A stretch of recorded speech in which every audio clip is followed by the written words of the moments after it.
ஒருத்தர் வந்து நான் சாப்பிடுவேன். இங்கே இருக்கிற ஒரே ஒரு விஷயம் என்னன்னா எனக்கு பிடிக்காதது எல்லாத்துக்கும் காசு, எல்லாத்துக்கும் காசு காசு.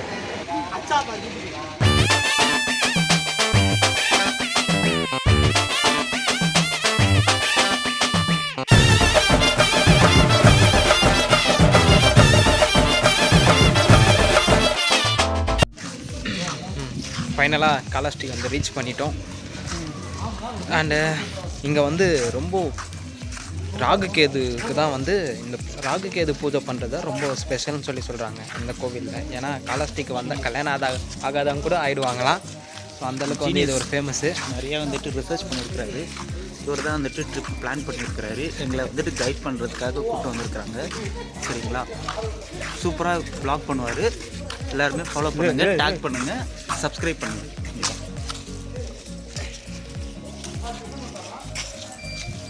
நாங்கள் ட்ரிப்பு வரும்போது சாப்பிட்லான்னு சொல்லி ஒரு 8:30 மணிக்கு சொன்னோம். அது நான் ஃபஸ்ட்டு இப்போ மணி வந்து கைஸ் நான் ஃபஸ்ட்டே சொல்லிட்டேன் அவங்கக்கிட்ட. அது அங்கே இருக்கிறான் பாருங்களேன், அவன் தான் எல்லாத்துக்கும் மூல காரணம். மணி இப்போ ஒரு 11:20 ஆகுது. இப்போ வரைக்கும் நாங்கள் சாப்பிட்ல. ஏன்னா அங்கே போய் சாப்பிட்லான்னு சொல்லி கடைசி வரைக்கும் எங்களால் சாப்பிட முடியாமல் இங்கே கடையே இல்லாமல் தான் நாங்கள் சுற்றிட்டு இருக்கோம். மணி 11:20 ஆகுது, இன்னும் நாங்கள் சாப்பிட்ல. கோவிலை நாங்கள் ரீச் பண்ணிட்டோம். இதுக்கப்புறம் மார்னிங்கு இங்கே ஸ்டே பண்ணிவிட்டு மார்னிங் தான் நாங்கள் போய்ட்டு அதை பார்க்கணும். ஏதோ எங்களுக்காக ஏதோ ரெடி பண்ணுறாங்கன்னு நினைக்கிறேன் இங்கே சாப்பாடு.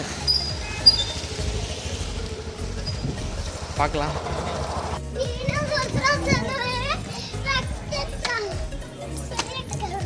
அப்பா என்னடா இவ்வளோ தடங்களாக இருக்குது.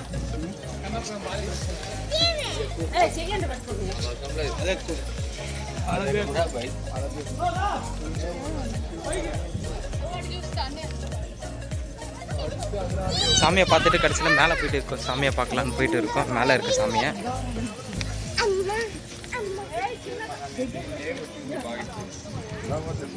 எவ்வளோ ஹைட்டில் இருக்குது.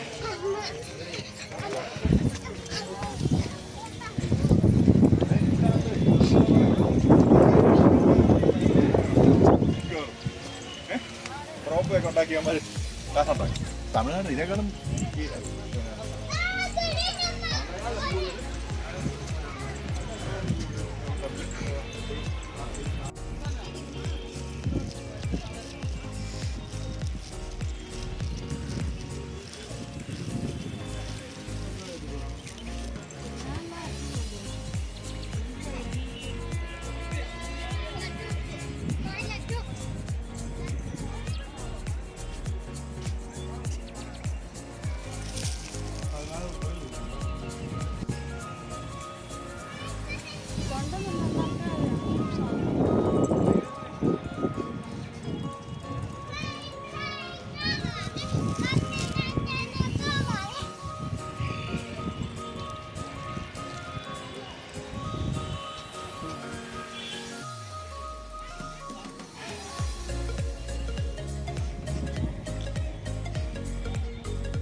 ஏதோ ஒன்று தூக்கி போடுது திடுக்கி. அப்போ அவ்வளோ வீக் ஆகிட்டு கால் லூஸ் ஆகுதுல. கால் டைட்டாக தான் இருக்குது. ஆனால் நடக்கும் போது நிற்க முடியல.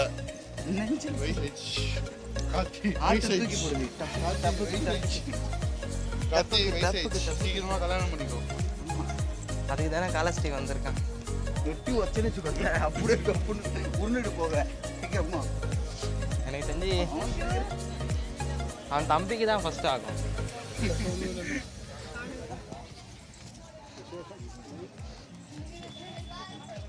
படிக்கட்டில் இவ்வளோ பெருசாக இருந்தால் உண்மையால் கால் வலி தானே வரலாம். நல்லது. உன்னோட செகண்ட் ஆர்ட்டுக்கு வந்து நீ ட்ரைனிங் கொடுக்குறேன். உன்னோட செகண்ட் ஆர்ட்டு இந்த காப் மசில் தான். அதுக்கு நீ எவ்வளோ ஸ்ட்ராங்காக வச்சுக்கிட்டோ அவ்வளோ கார்டியாக இருக்கு. வயசு நாங்கள் கடைசியாக எப்படியோ சாமியை பார்த்து முடிச்சு தரிசன பொருட்களையும் வாங்கிட்டோம். புளியோதரை, லட்டு, வடைன்ட்டு. இங்கே இருக்கிற ஒரே ஒரு விஷயம் என்னென்னா எனக்கு பிடிக்காதது எல்லாத்துக்கும் காசு, எல்லாத்துக்கும் காசு காசு. ஒரு பைக்கு கூட 5 ரூபா வாங்குறாங்க. இவ்வளோ பெரிய கோவில், இந்த பையை கூட ஃப்ரீயாக கொடுக்கலாம். ஆனால் எல்லாத்தையும் கையில் கொடுக்குறாங்க. இது எப்படி எடுத்துகிட்டு போகிறது? இன்னொரு பையை கேட்டால் காசு கொடு அப்படின்னு சொல்லி கேட்குறாங்க. இது கொஞ்சம் பார்த்து பண்ணலாம். ஏன்னா மக்கள் வர கோவில் சாமி கும்பிட்டு தான் வராங்க. ஆனால் காசு கொடுத்தா தான் சாமியை பார்க்க முடியும்னா இதெல்லாம் சரிப்பட்டு வராது. என்னோட பொது கருத்து தான் இது. மற்றவங்க எப்படின்னு தெரியல. காசு கொடுத்து போகிறவங்க போகலாம். நம்ம எந்த பக்கம் போகணும்? அந்த பக்கம் போகணுமா?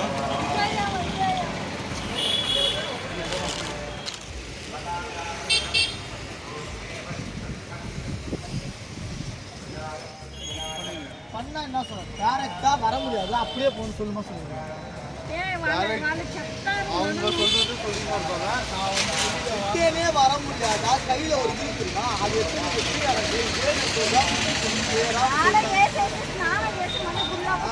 அவங்க என்ன சொன்னாங்கன்னா முட்டையில போட்டு தரேன், அதை நீ முன்னாடி நீயும் கோயிலுக்கு போனா நானும் போனான்ட்டு கரெக்டா வந்துருக்கான்.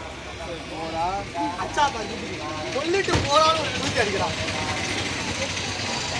ட்ரெஸ் மாத்தல, எதுவுமே பண்ணல, சுத்தி இருக்கிற வரவங்களால ஒருத்தர் வந்துட்டு நான் சாப்பிடுவேன் ஒரு மாதிரி கூப்பிட்டு நல்லா நான் அவங்க சாப்பிடுவேன் வாங்க வாங்க வானாங்க வானாங்க என்னை பார்த்து அந்த அளவுக்கு பேசுறாங்க. ட்ரெஸ்ஸுக்கும் உங்க அதுக்கும் இல்ல பாப்பா நான் வாங்கி தரேன் பாப்பா இதுல நான் போயிட்டு இருப்பேன் வாங்க அப்படின்னு போயிட்டு இருப்பேன். முடியல என்னால ஒருத்த மயக்கத்துல ஏன் சாமியார் மாதிரி தான் இருக்கேன். சூப்பரா 1 hour 1/2 hour முடியும்டா. 1 hour பூஜை எவ்வளோ நேரம் ராத்திரி பூஜை? அந்த பூஜை எவ்வளோ நேரம்? அந்த பூஜை எவ்வளோ நேரம்? 1 hour. எவ்வளோ நேரம் தெரியுமா? எனக்கே பூஜை எப்படா முடிப்பாங்கன்ற ஆயிடுச்சு. நல்லா தான் பண்ணாங்க. முன்னாடி நடுவில் இடிச்சு விழுந்துச்சு 2000s ஏதோ நான் சின்ன வயசுக்கு போது இடிச்சு விழுந்துச்சு. என்ன ஆயிடுச்சுன்னா குரங்குலாம் வந்து எகிரிட்டு ஒரு மாதிரி அச்சுக்குன்னு ஊரெல்லாம் இது பண்ணிட்டே இருந்தான். ஒரு மாதிரி அச்சுக்குனா மாதிரி. அது பிறகு பார்த்து பார்த்தோன்னா குரங்கு ஓரம் போயிடுச்சு. ஓகே, கொஞ்சம் செகண்டில் பார்த்தா ஃபுல் கோபுரமும் இடிஞ்சு கீழே வந்துச்சு. கீழே விழுந்துட்டு அது பிறகு தான் இது ரெண்டு பண்ணாங்க. அப்படியா?